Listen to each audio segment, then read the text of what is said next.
Hey guys, driving out here in the garden. Well, I'm in zone 9B. I think what I'm about to share is not particularly relegated to any zone. It's just the nature of things. So, you see that base full of wood mulch at the along the wall here. So, let me zoom up to that tree. This tree taught me something. If you look at one side of the tree, it is not doing so well. That is the street side of the tree. And on the opposite side of this wall here, they spray it with all kinds of toxins and keep it basically just dirt. I have plans to do this treatment with that frame and then filling it with wood mulch on the other side of my wall.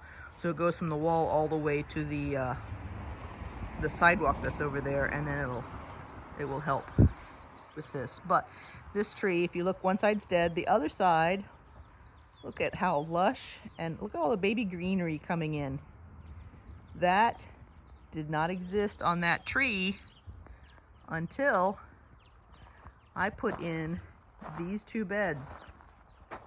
Since I try very hard to be as organic as I possibly can, these beds are full of kitchen scraps and worm compost tea and fish emulsion and just fresh made compost, well, not fresh made, compost from the house, manure, tested manure from my horse. So it's all kinds of stuff. And then within a year, that tree was responding, and this is the third year of growing, and this is this tree is now looking so much better than it did. And that made me realize, wait, it was looking terrible because it was starving. That realization made me reassess all of the vines that I had planted along this back wall. They were originally one every 10 feet. Well, you can see that my trumpet vine survived and pretty much nothing else survived. I think my fig over there survived, but it was struggling. And so originally this gravel went all the way to the wall. And I was like, if that fir tree was starving and all it needed was nutrients, what's the best thing that I can do to provide natural nutrients and habitat to my vines here to help them thrive? And after doing some research, it was like, well, let's use the Eden method here. And so I scraped back all of the gravel. I pulled up all of the weed block that was over there. I left in the gopher wire for the most part, because gophers. And then I created this 2x6 wooden box around it, nothing fancy. And then I went down to, we have a spot in town where all of the tree services just go and dump all their chippings. And they're full chippings, they're leaves, tiny branches, big branches, the whole thing. The whole kit and caboodle is there. And so I just shoveled up a couple of probably about 3 loads and brought it home, dumped it in there, filled it up, and just left it. And this winter, we had so much rain. It was marvelous. That soil, even though it hasn't rained in over a month, if I dug down through there, it's still wet on the bottom in there. It's glorious. And that was done last year. And so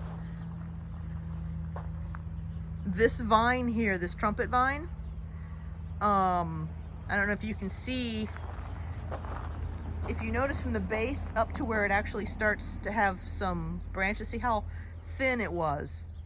There wasn't a lot of branch growth in there. And the growth branches that were long and skinny and didn't have much growth in it.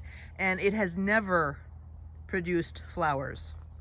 This vine is about 5 years old. Trumpet vines are vigorous growers. So a 5-year-old trumpet vine, this tiny, having never had flowers before, and then after a year with this mulching system, it is now putting on so much greenery, and it's giving me beautiful trumpet flowers. That just shows me right there that yes, that I needed to provide some natural food for the plant, and as well as doing more to foster the soil than focus on the plant. So that basically was my big shift that I had last year, was to stop looking at the plant and start looking at the soil and build as healthy a soil as I can possibly manage, and then the plants within them will start to thrive. And so, because nature likes diversity, needs diversity, in fact, this wall, you can see I've got my little green wire. That's going to be my arbor here. And I planted this passion fruit vine last year so it has only ever been here with this mulching base, and it's doing well. It's yellowing because those are last year's leaves. So anyway, so this ultimately is going to be a mix of passion fruit, kiwi, grape, and trumpet vines all through here, and it should, knock on wood, fill in and go over the top of the wall.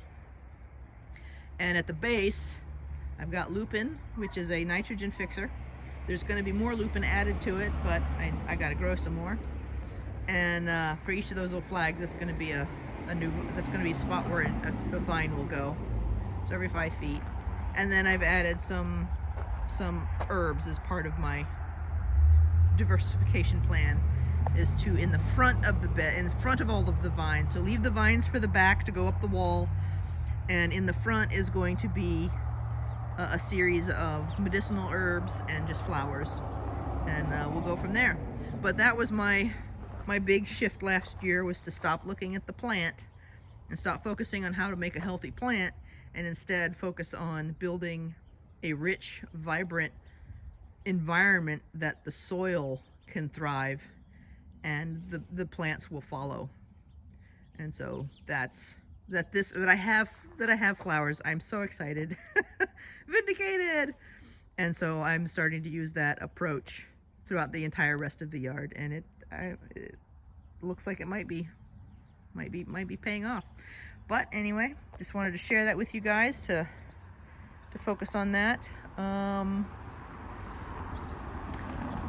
So yeah. All right, you guys all keep having fun in your gardens. Bye.